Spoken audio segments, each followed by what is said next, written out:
Hola mi gente, aquí estamos motivados para hacer este video y hoy este video yo lo voy a llamar la primera sentencia judicial del nuevo gobierno. Como siempre lo he dicho, cuando pasa este tipo de cosas no me llena como de orgullo, por el contrario, eso me llena de tristeza porque las víctimas del conflicto en Colombia son revictimizadas de diferentes formas. Uno por los mismos actores armados, otro por los funcionarios públicos, otro por el aparato judicial del Estado y muchas veces revictimizado por la justicia de forma inconsciente porque a veces la unidad de víctimas envía informes que hace caer en error al juez de primera instancia. Entonces, como primera medida, yo siempre dije que en medio de la catástrofe y el desastre natural que está viviendo el país por el terremoto, había que parar todas las sanciones porque la prioridad y sigue siendo prioridad las víctimas del terremoto. Pero yo tengo dos casos que presenté antes del terremoto. Un caso es de una madre de cabeza de familia de la región de los Montes de María y el otro caso es de un jefe de familia en el exterior. Hoy la nueva directora de la unidad de víctimas, Jensi Joana Osorio Parra, yo quiero enviarle un mensaje, pero antes quiero hacer una pequeña reseña histórica. La doctora Jensi Joana Osorio, para su conocimiento, fue pareja sentimental del actual presidente Abelardo de la Espriella y cofundadora del bufete de abogados del doctor Abelardo de la Espriella, presidente de la República en Santa Marta. Entonces, en ese sentido, eh, las dos tutelas que yo presenté eh, siguieron su curso. Una de las señoras que por eh, eh, guardar la privacidad de la persona, no voy a mentar su nombre, pero fue una tutela que se presentó en el juzgado 19 laboral del circuito de Bogotá y que el juez en primera instancia negó la tutela, digamos, como por carencia de objetos improcedentes. Son términos que se utilizan en el argot judicial. Y tocó hacer la impugnación de la tutela porque es que hay diferentes formas de argumentar este proceso. Pero antes de comenzar y seguir adelante, yo quiero informarle a todas las víctimas del conflicto armado en Colombia, del exterior, a la ciudadanía, que yo no represento, digamos, un bufete de abogados, no estoy a tiempo completo, digamos, recogiendo casos de las víctimas. Soy una víctima del conflicto que en medio del conflicto se superó y que en el medio del conflicto profesionalicé mi vida. Entonces, como en el anterior gobierno, fui bastante crítico con los procedimientos de la unidad de víctimas y al cual también hubieron varias sentencias. En este caso, yo conseguí esos dos casos. El primero es que para poder llegar a este tipo de sentencia de segunda instancia, no como lo están haciendo muchas personas ahorita que le están diciendo a las víctimas, venga, yo le doy una conferencia, haga esto y esto. No, ese es activismo.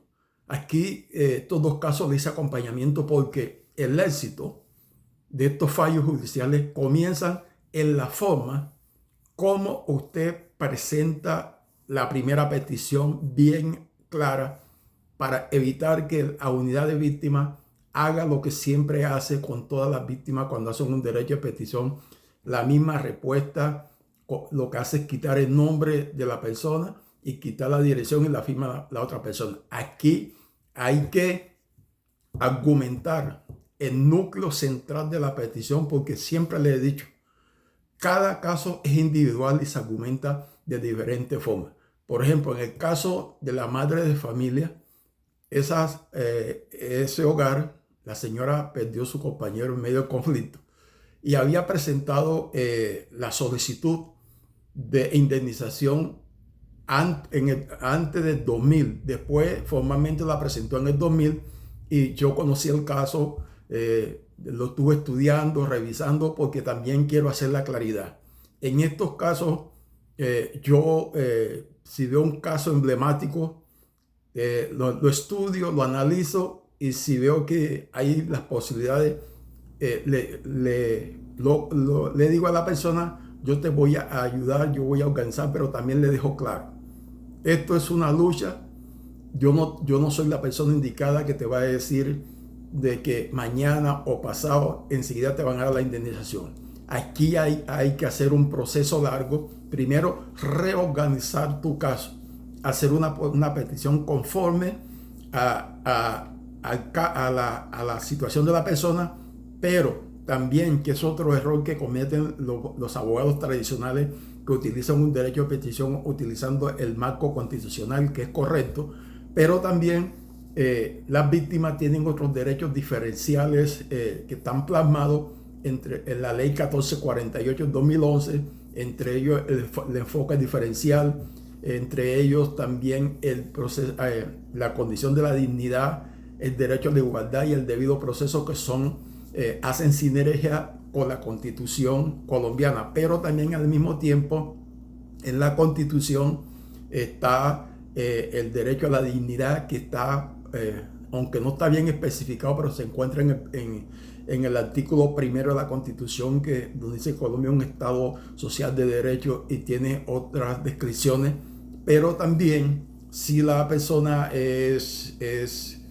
pertenece a una etnia, ya sea indígena, afro, también está el artículo 7 de la Constitución, y como víctima está el artículo 93, donde están recogidos todos los protocolos donde el Estado colombiano ha firmado los compromisos de los derechos internacionales de parte del bloque constitucional. Entonces, en ese sentido, se comienza a hacer la tutela, y la tutela se radica el derecho de petición, el cual la unidad de víctimas muchas veces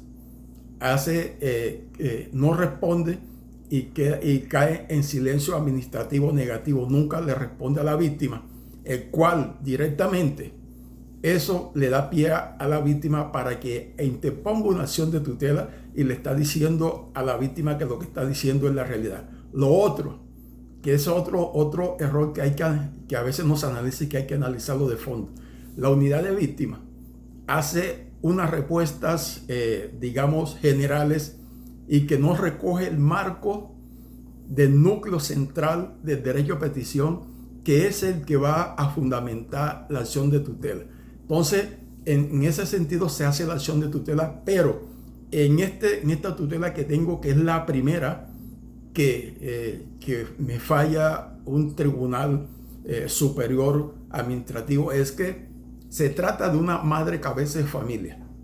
Entonces, la unidad de víctimas enmarca en el tema de priorización, basado en la resolución 1049 del 2019 y la 582 del 2021, sobre el artículo 4, donde dice que son objeto de priorización las personas mayores de 68 años y más, las personas que están sufriendo una enfermedad catastrófica, o las personas que se encuentran en un estado de vulnerabilidad extrema.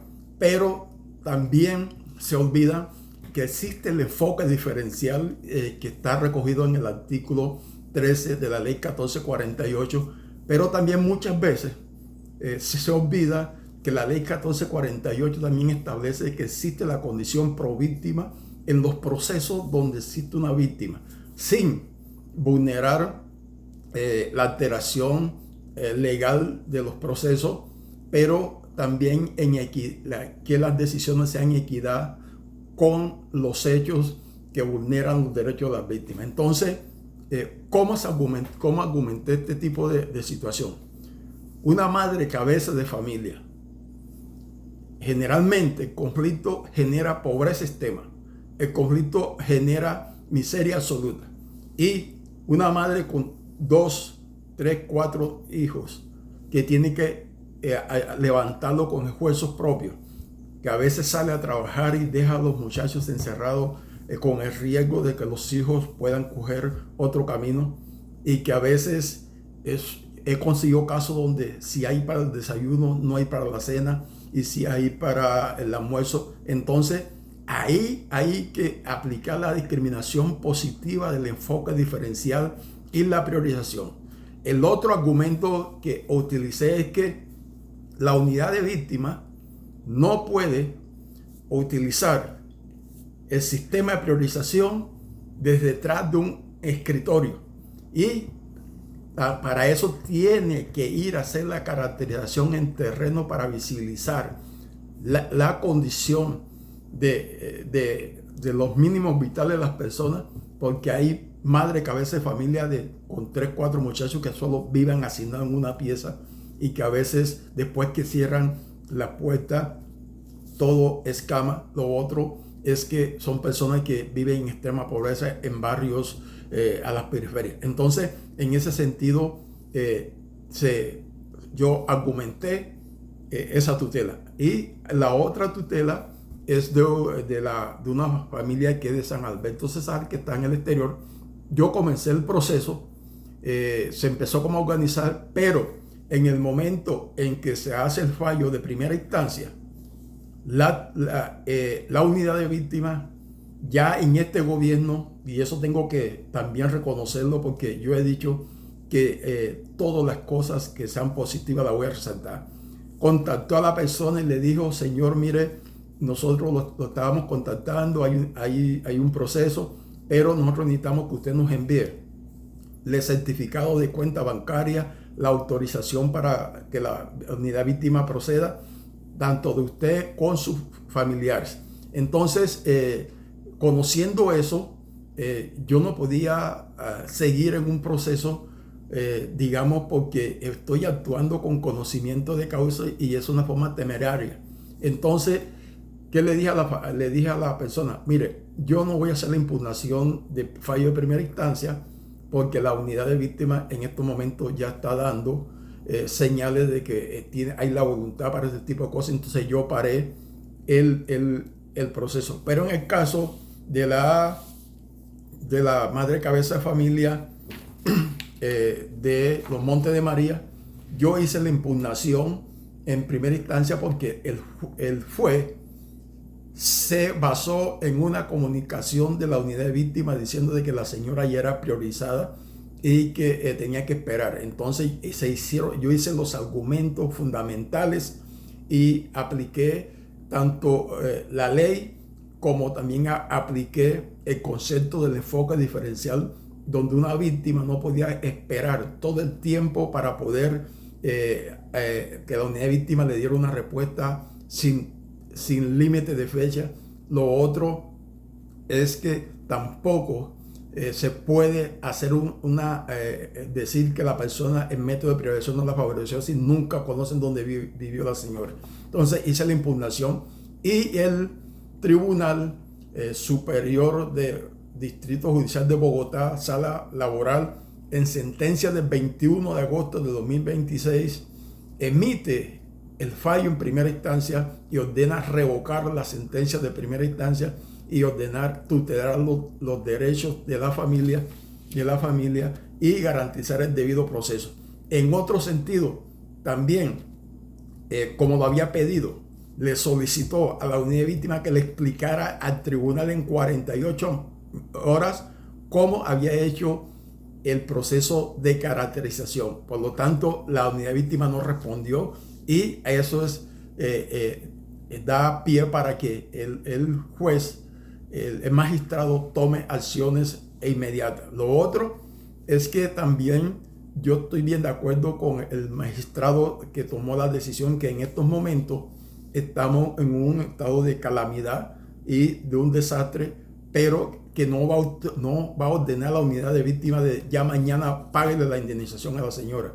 Eso yo lo reconozco y lo respeto y se lo expliqué a la señora. Lo único que está es que la señora entró entre el grupo de personas de priorización de pago por una sentencia. Entonces, esa es como la situación y yo a ustedes les pido que hagan viral este video, que lo distribuyan, que lo puedan compartir entre las víctimas, cómo se puede organizar un proceso legal. Vuelvo y reitero, muchas personas me contactan, yo doy la orientación, yo soy una persona que, como digo, en momentos libre, yo organizo un caso, un fin de semana me voy a una biblioteca para trabajar porque tengo una carta donde voy a la biblioteca, allá hago todos mis trabajos en silencio y si necesito hacer impresiones las hago, orientar, pero no estoy dedicado simplemente a todo esto, estoy para ayudar, orientar, que eso es otra cosa diferente. Entonces,